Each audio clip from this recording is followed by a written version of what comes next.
மரியாதைக்குரிய பாரத பிரதமர் கங்கை கொண்ட சோழபுரத்திற்கு வருவது மிக்க மிக்க மகிழ்ச்சி. நாம இணைப்பு, மிகப்பெரிய இணைப்பு.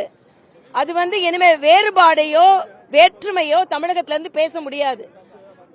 மரியாதைக்குரிய பாரத பிரதமர் இன்று கங்கை கொண்ட சோழபுரத்திற்கு வருவதனால் கங்கை கொண்ட சோழபுரத்தின் தொன்மையும் பெருமையும் உலக அரங்கில் நிலைநாட்டப்படுகிறது. ஆனா இதை மறைப்பதற்காக இன்னைக்கு கீழடி அதை போன்ற பிரச்சனைகளை கொண்டு வருகிறார். இன்னைக்கு கீழடிக்கு பெருமை சேர்த்ததும் பாரத பிரதமர் தான். மரியாதைக்குரிய பாரத பிரதமர் வந்த பின்புதான் கீழடிக்கு அதிகமாக நிதி ஒதுக்கப்பட்டது. கீழடியின் தொன்மையை மறைக்க வேண்டும் என்று யாரும் நினைக்கல. எல்லோரும் மரியாதைக்குரிய பாரத பிரதமர் இங்கே வருவதை மறைப்பதற்காகத்தான் அவர்கள் பொய் பிரச்சாரம் செய்கிறார்களே தவிர நிச்சயமாக பாரத பிரதமர் இந்த வருகை இன்னைக்கு கூட சோழகங்கத்துக்கு அண்ணன் ஸ்டாலின் 12 கோடி ஒதுக்கி இருக்கிறார். எப்போ மரியாதைக்குரிய பாரத பிரதமர் இங்க வருகிறான்னு தெரிஞ்ச பிறகுதான் இதை பற்றிய நோக்கமே அவர்களுக்கு வந்திருக்கிறது. அதனால் பாரத பிரதமருக்கு எங்களது வணக்கத்தை தெரிவித்துக் கொள்கிறோம். தமிழக மக்கள் மிகுந்த வரவேற்பை எப்படி கொடுத்தார்கள் என்று தூத்துக்குடியில நாங்க பார்த்தோம்.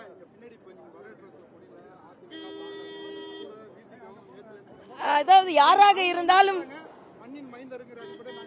இல்ல, அது ஒரு ஆரோக்கியமான சூழ்நிலை தானே. கொள்கை மாற்று கலந்து இதேதான் திமுக கொடியும் இங்க பறந்திருக்கணும், காங்கிரஸ் கொடியும் பறந்திருக்கணும். ஏன்னா இந்த மண்ணிற்கு பெருமை சேர்க்க பாரத பிரதமர் வருகிறார். அப்படி ஒரு கொள்கை கடந்து வரவேற்பதை நான் வரவேற்கிறேன். இல்ல, மரியாதைக்குரிய பாரத பிரதமர் வருவது ஏற்றத்திற்காக, அதனால்தான் நல்லது. 2026 நிச்சயமா அரசியல் மாற்றம் வரும். நன்றி தம்பி.